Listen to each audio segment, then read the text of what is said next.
Marami na ang excited sa muling pagbubukas ng bahay ni Kuya. Sa kanyang Instagram Live noong April 5 ay inanunsyo ng ABS-CBN TV Production and Star Magic Head na si Direk Laurenti Jogi na magbabalik na ang Pinoy Big Brother para sa ika-11 regular season nito.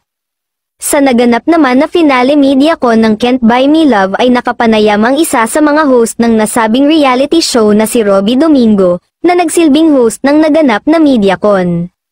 Dito ay binahagi niya ang kanyang excitement sa pagbabalik ng Pinoy Big Brother, na tiyak raw na magiging pasabog dahil ang inaasahang imposible ay mangyayari sa bagong season nito.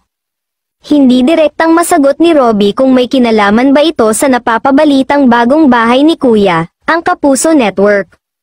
Pero nang tanungin siya kung welcome ba ang mga Kapuso host na sumama sa lumalaking pamilya ng Pinoy Big Brother, ay sinagot naman niya ito ng, oo.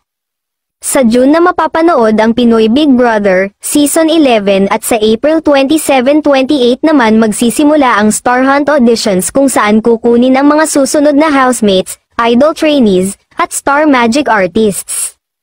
Pinag-uusapan kasi ngayon sa online world ang balitang ipapalabas sa isa sa mga channel ng GMA7 ang reality TV show na Pinoy Big Brother, ng ABS-CBN Studios.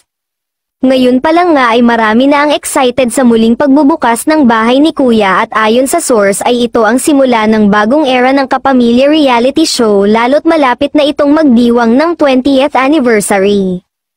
New era dahil pagkatapos ng halos 2 dekada ay magkakaroon na ng bagong bahay si Kuya o Big Brother at ang hula nga ng netizens na tinutukoy na bagong bahay ni Kuya ay ang bago raw nitong tahanan or network, ang GMA7. Mas lalo pang lumakas ang ugong na magiging kapuso si Big Brother nang matweet sa X kung kailan kaya magiging kapuso si Big Brother.